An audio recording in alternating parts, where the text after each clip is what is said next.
कभी कभी रूहों की दुनिया इंसानों की हदों से टकरा जाती है और तब जन्म लेती है एक ऐसी दास्तान जिसे न इंसान समझ पाता है, न जिन्न माफ कर पाते हैं।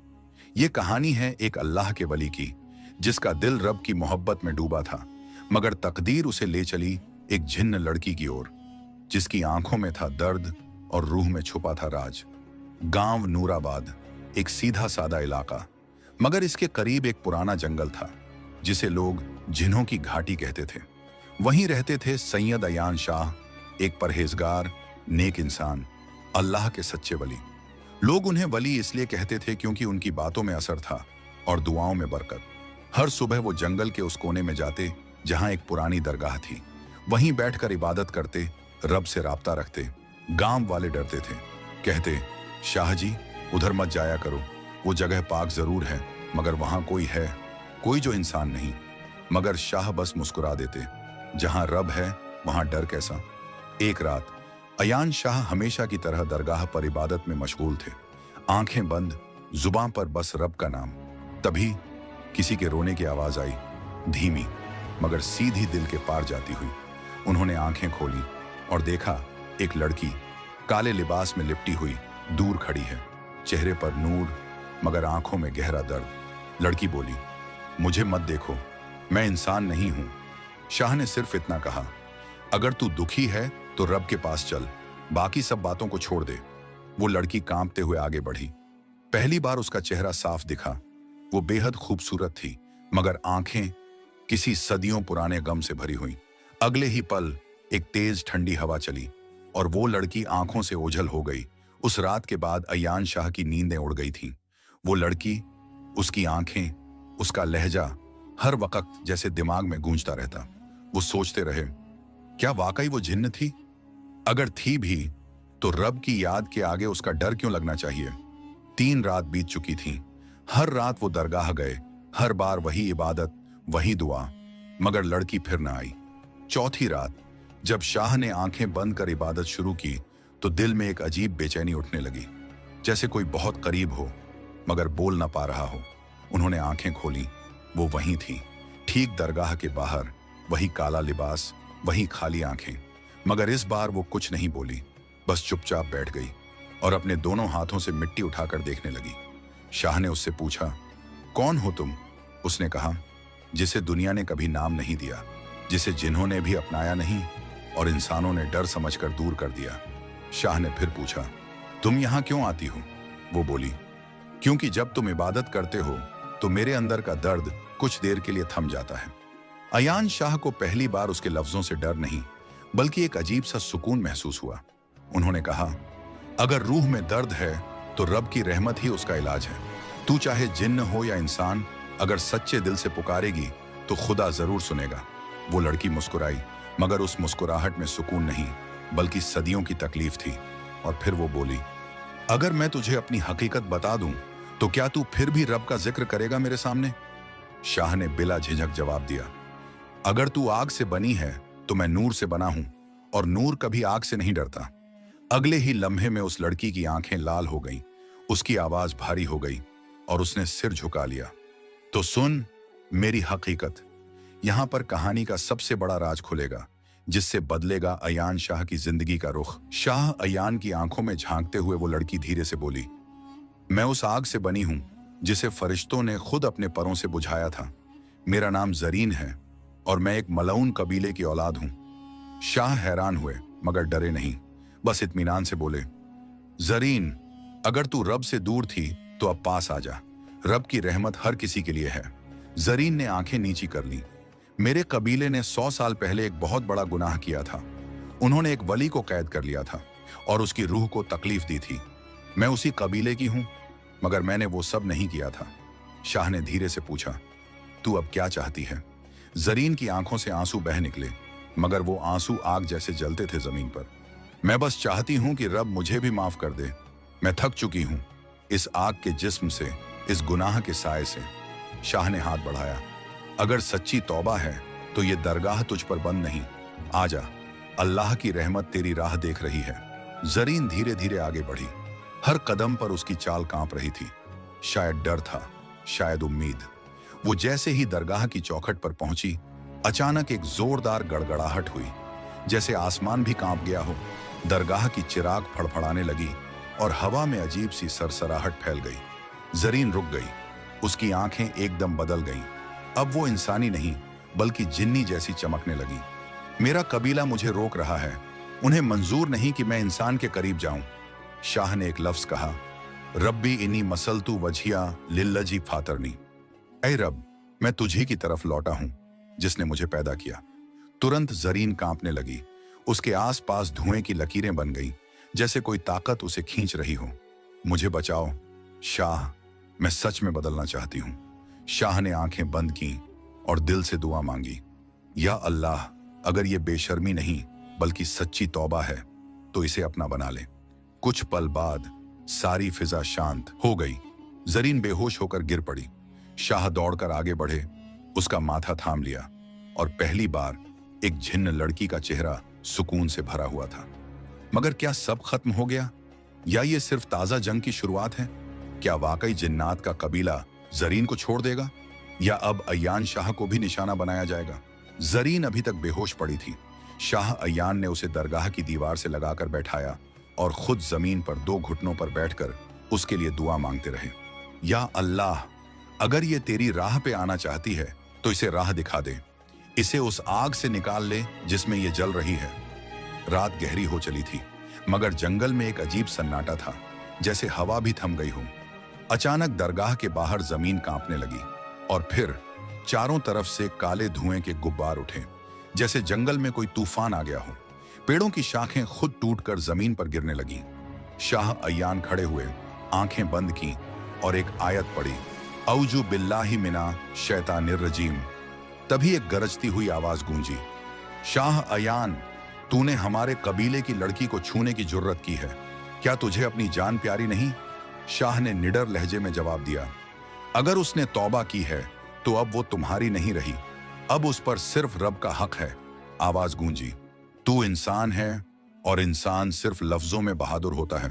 अब देख आग किसे कहते हैं। जंगल के एक कोने से एक आग का गोला उठा और दरगाह की ओर बढ़ा। शाह ने उसी पल सजदे में सर रख दिया। या रब, ये तेरा मकान है, तेरी पनाह है और तू ही सबसे बड़ा हाफिज है। आग का गोला जैसे ही दरगाह के करीब पहुंचा, एक नूर की दीवार सी बन गई और आग वहीं रुक गई, जैसे खुद रब ने फरिश्तों को तैनात कर दिया हो। गड़गड़ाहट फिर से गूंजी, अयान शाह, ये लड़ाई अब शुरू हुई है, अब तुझे हर रात हमारी आंखों से लड़ना होगा। शाह ने जमीन से मिट्टी उठाई और जरीन के माथे पर रखी। अब तुझे सिर्फ अल्लाह का नाम बचा सकता है और मैं तुझे छोड़ूंगा नहीं। तेरा कबीला हो या शैतान, अगर तुझ में तौबा की सच्चाई है तो मैं आखिरी दम तक तेरे साथ खड़ा रहूंगा। जरीन की आंखें खुली और पहली बार उसने अयान शाह को ऐसे देखा जैसे किसी ने उसे जिंदगी की पहली रोशनी दिखाई हो। मगर अब यह साफ था, जरीन की मुसीबत अब अयान शाह की भी बन चुकी थी और जिन्हों का कबीला चुप बैठने वाला नहीं था। अगली रात क्या होगा? क्या शाह अयान को नुकसान पहुंचेगा? क्या जरीन वाकई अब इंसानियत की तरफ लौट पाएगी, या कोई और साया उनका पीछा कर रहा है? रात का दूसरा पहर था। दरगाह की फिजा में अब भी अजीब सी गर्मी थी, जैसे कोई देख ना रहा हो पर मौजूद हो। जरीन अब होश में थी, मगर उसकी सांसें तेज चल रही थीं। उसके चेहरे पर डर नहीं था, बल्कि एक अंदर से टूटे हुए इंसान जैसी खामोशी थी। अयान शाह ने कुरान शरीफ का एक हिस्सा उसके पास रख दिया और बोले, तू अब महफूज है, मगर याद रख, ये महफूजगी तुझसे तौबा और रब के वादे की मांग करती है। तू फिर कभी उस दुनिया की तरफ ना देखे। जरीन ने सर झुका लिया। अब मैं सिर्फ उसके आगे सिर झुकाऊंगी जिसने मुझे इस जलालत से बाहर निकाला है। मगर उसी वक्त जंगल के दूसरे छोर से एक भयानक चीख गूंजी, चीख जो इंसानों की नहीं थी, ना किसी जानवर की। शाह अयान समझ गए, वो आ चुके हैं। जरीन कांप गई, ये मेरा कबीला नहीं, ये कोई और है, कोई जो तुम्हें चाहता है।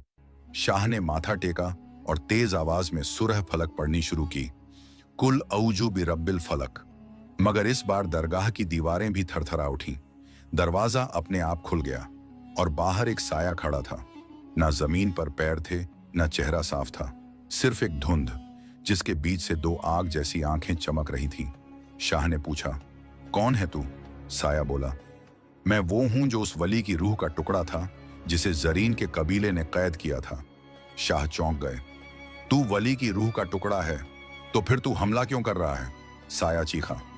क्योंकि मुझे सुकून नहीं मिला, मुझे बदला चाहिए, मुझे जरीन चाहिए।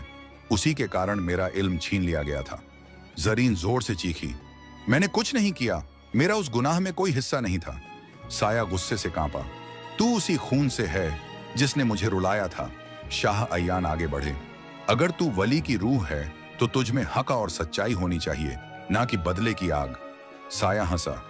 अब मैं रूह नहीं, मैं बदला बन चुका हूं और बदले को कोई वली नहीं रोक सकता।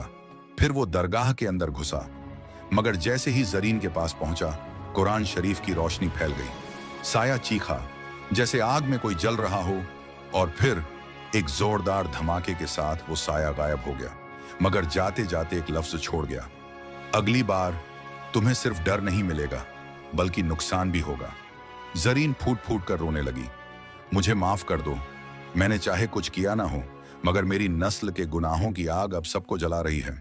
शाह अयान ने सर झुकाया। ये एक इम्तिहान है, तुझसे भी और मुझसे भी। मगर अब सवाल यह है, क्या वली की बिखरी हुई रूह अब भी कहीं भटक रही है? क्या वो जरीन की मौत चाहता है या उसकी रूह की पाकी? और क्या शाह अयान इस जंग में अकेले नहीं पड़ जाएंगे? रात बीत चुकी थी। सुबह की अजान की आवाज ने दरगाह के माहौल को थोड़ी देर के लिए सुकून दे दिया, मगर अयान शाह जान चुके थे ये सिर्फ एक खामोशी है जो अगले तूफान से पहले आई है। जरीन अब शांत थी, मगर उसकी आंखों में एक सवाल ठहरा था। क्या रूहें भी बदले में जीती हैं? क्या कोई वली भी अपने गम की वजह से किसी की मौत चाहता है? शाह अयान ने कहा, नहीं, एक सच्चा वली कभी भी बदले के लिए नहीं लौटता, मगर अगर उसकी रूह तकलीफ में है तो जरूर कोई अधूरा राज है जो उसे सुकून नहीं लेने देता। जरीन धीरे से उठी और कहा, मुझे उस जगह ले चलो जहां वो वली आखिरी बार देखा गया था। शाह अयान ने कुछ पल सोचा, फिर पुराने संदूक से एक किताब निकाली। उस किताब में दर्ज थी दरगाह के इतिहास की सबसे डरावनी दास्तान। साल 1226 हिजरी में एक वली अब्दुल वहीद शाह, जिन्होंने इंसान और जिन्न दोनों को दीन सिखाया था, उन्हें एक रात अचानक दरगाह के पीछे वाले कुएं में कैद कर दिया गया था। कैद करने वाले थे जिन्हों का वो कबीला जिससे जरीन का रिश्ता था। मगर सबसे हैरान करने वाली बात यह थी, वो वली मरने के बाद भी दफन नहीं किए गए, बल्कि उनकी रूह उसी कुएं में आज भी बंद है, क्योंकि कोई भी उनके कातिलों का नाम लेकर उनकी रूह को आजादी नहीं दे सका। शाह और जरीन उस पुराने कुएं के पास पहुंचे जो अब वीरान था, सूखा और टूटा हुआ। जैसे ही शाह ने वहां कदम रखा, हवा एकदम ठंडी हो गई। जमीन से जैसे कोई सिसकी सुनाई देने लगी। शाह ने जमीन की तरफ देखकर कहा, अगर तू वही रूह है तो बता, क्या तू अब भी इंसाफ चाहता है? कुएं से एक गूंजती हुई आवाज आई, मुझे इंसाफ नहीं, बस मेरा पैगाम पूरा कर दो। जरीन कांप गई। कौन सा पैगाम? रूह बोली, मुझे अल्लाह ने जो इल्म दिया था उसे मैंने एक इंसानी लफ्जों में लिखवाया था, मगर वो सफहा जिन्होंने चुरा लिया, उसी इल्म से मेरे बाद वाले वली बनने थे। अब वो इल्म अगर वापस नहीं आया तो ये दरगाह उजड़ जाएगी। शाह बोला, कहां है वो सफहा? आवाज थम गई। जरीन ने कांपते हुए कहा, मेरे कबीले के रूहानी रक्षक के पास, मगर वो एक अभिशप्त दरगाह के नीचे रहता है जहां जिन्न भी जाने से डरते हैं। शाह ने बिना रुके कहा, तो चलो, अगर वहां वो इल्म है तो हमें वहां जाना होगा। मगर अब ये एक साधारण तलाश नहीं थी। अब अयान शाह और जरीन को उस कब्रिस्तान में जाना था जहां जिन्होंने इंसानों की रूहों को कैद कर रखा था, जहां कदम रखने वाला वापस नहीं लौटता था, और जहां वो रक्षक रहता था जो मौत से भी बदतर सजा देता था। क्या अयान शाह वाकई उस खतरनाक जगह पर जा पाएंगे? क्या जरीन अपने ही कबीले के खिलाफ खड़ी हो सकेगी? और क्या वली की रूह को आखिरकार रिहाई मिल पाएगी? रात फिर से उतर चुकी थी, मगर इस बार माहौल में खामोशी नहीं, बल्कि अजीब सा डर था। अयान शाह और जरीन दरगाह से 3 कोस दूर उस वीरान जंगल की ओर बढ़ रहे थे जहां मौजूद थी अभिशप्त दरगाह, जिसे सदियों से कोई पार नहीं कर पाया था। रास्ता सूना था, पेड़ सूखे हुए, हवा बर्फ सी ठंडी, और हर झाड़ी के पीछे जैसे कोई निगाहें गड़ा के बैठी हों। जरीन थम गई। शाह, एक बात बताऊं? अयान ने उसकी ओर देखा। बोलो। ये जगह मेरे कबीले के लिए भी हराम है, क्योंकि यहां वो जिन्न रहते हैं जो कबीले से बगावत करके अंधे कुएं में फेंके गए थे। उनकी रूहें अब इंसानों को नहीं, जिन्हों को भी मारती हैं। शाह ने सिर झुकाकर फकत इतना कहा, जिनके साथ रब हो उन्हें इन सायों से डर नहीं लगता। कुछ दूर जाने के बाद घना कोहरा फैल गया। इतना घना कि हाथ सामने करो तो भी कुछ नजर ना आए। तभी एक पुरानी सी मीनार उभरी, झुकी हुई, टूटी फूटी, मगर अब भी कुछ कहती हुई। अभिशप्त दरगाह वहीं थी। जरीन ने धीरे से कहा, इस दरगाह का दरवाजा जब तक जिन्न रक्षक की इजाजत ना हो खुलता नहीं। शाह अयान ने आगे बढ़कर दरवाजे को देखा। दरवाजा लोहे का नहीं था, बल्कि जमा हुआ खून और हड्डियों से बना था, और दरवाजे पर लिखा था एक लफ्ज, सिरफिरों का मरकज, इल्म के भूखे जलते हैं यहां। शाह ने कुरान उठाई और आयतुल कुर्सी पढ़नी शुरू की। जैसे ही उनकी आवाज गूंजी, दरगाह का दरवाजा खुद ब खुद घड़ाम की आवाज के साथ खुल गया। मगर दरवाजे के उस पार अंधेरा नहीं था, बल्कि वो सफेद रोशनी थी जो आंखों को चुभती थी, और उसके बीच में खड़ा था एक जिन्न, बिल्कुल इंसानों जैसा, मगर आंखें बर्फ की तरह सफेद। उसने धीरे से कहा, कौन हो तुम दोनों? तुम्हारी सांसों में इल्म की गंध है, मगर साथ में एक श्राप भी। अयान बोले, हम वली अब्दुल वहीद शाह का पैगाम पूरा करने आए हैं। हमें वो सपहा चाहिए जो तुमने छिपाया है। जिन्न कुछ देर चुप रहा, फिर हंसा। तुमने समझा इल्म सिर्फ किताबों से आता है? वो सपहा एक इम्तिहान है, जिसे पाना है तो पहले अपनी रूह को दांव पर लगाना होगा। जरीन कांप गई। क्या मतलब? जिन्न बोला, इस दरगाह में एक आईना है जिसमें देखने वाला अपने रूह का सबसे काला हिस्सा देखता है। अगर सह सको तो सफहा तुम्हारा, वरना वही आईना तुम्हारा कब्र बन जाएगा। शाह ने बिना हिचक कहा, हम तैयार हैं। अब उनके सामने था वो आईना जिसे देखते ही कोई भी इंसान या जिन्न अपने गुनाह, अपनी लालच, अपनी कमजोरी से वाकिफ हो जाता है। क्या शाह और जरीन उस आईने की सच्चाई देख पाएंगे? क्या वो सफहा हाथ आएगा, या वो भी उन्हीं रूहों में शामिल हो जाएंगे जो इस दरगाह में कैद? दरगाह के उस काले हॉल में बस एक ही चीज थी, वो आईना। आईना इतना साफ कि लगता था जैसे इंसान उसके अंदर समा जाएगा, मगर वो आम शीशा नहीं था। वो रूह का आईना था, जिसमें देखने वाला अपने अंदर छिपी हर एक बुराई, हर एक गुनाह और हर एक अधूरी हसरत को देखता है। जिन्न रक्षक पीछे हट गया। पहले वो देखे जिसके खून में आग ज्यादा है। शाह ने जरीन की ओर देखा। वो कांप रही थी, मगर उसकी आंखों में अब डर से ज्यादा हिम्मत थी। वो आगे बढ़ी और आईने के सामने खड़ी हो गई। एक पल, फिर आईना चमकने लगा और उसमें जो दिखा, जरीन की आंखें भर आईं। उसने देखा एक नन्ही बच्ची जो एक दरगाह के पास खड़ी थी, मासूम और भोली। फिर अचानक उसके कबीले के जिन्न आए, उस बच्ची को उठा लिया और आग की झील में फेंक दिया। जरीन चीख उठी, नहीं, ये झूठ है। आईने से आवाज आई, ये झूठ नहीं, ये वो बच्ची है जिसे तुम्हारे कबीले ने कुर्बानी में चढ़ाया था ताकि तुझे जिन्हों की ताकत मिले। जरीन कांपती रही। मुझे नहीं पता था कि मेरी ताकत किसी मासूम की मौत पर बनी है। आईना और चमका। अब उसमें एक वली की रूह दिखी, जिसे जंजीरों में जकड़कर एक कुएं में धकेला जा रहा था। उस वली की आंखों में गुस्सा नहीं था, बस एक जुमला था, जिसने मेरे इल्म की राह रोकी वो रूहानी तौर पर नष्ट हो जाएगा। जरीन जमीन पर गिर पड़ी, आंखों से आंसू बहने लगे। मुझे माफ कर दो, मुझे उस ताकत से नफरत है जिसकी बुनियाद किसी की तकलीफ पर हो। आईना धीरे धीरे काला पड़ने लगा और फिर अचानक एक सफेद रोशनी में बदल गया। जिन्न रक्षक आगे बढ़ा। उसके हाथ में एक चमकता हुआ पन्ना था। तू पास हो गई। ये रहा वो सफहा, वली का असली इल्म। शाह अयान ने वो पन्ना लिया। उस पर कुछ अजीब लफ्ज थे, ना पूरी तरह अरबी, ना पूरी तरह फारसी, मगर जैसे ही उन्होंने पढ़ना शुरू किया, दरगाह की जमीन हिलने लगी। जिन्न रक्षक चौंका। ये क्या किया तुमने? वो सफहा सिर्फ रखने के लिए था, पढ़ने के लिए नहीं। शाह ने सिर उठाया। मैंने वही किया जो उस रूह ने चाहा था। अब उसका इल्म इस दुनिया में दोबारा जिंदा होगा।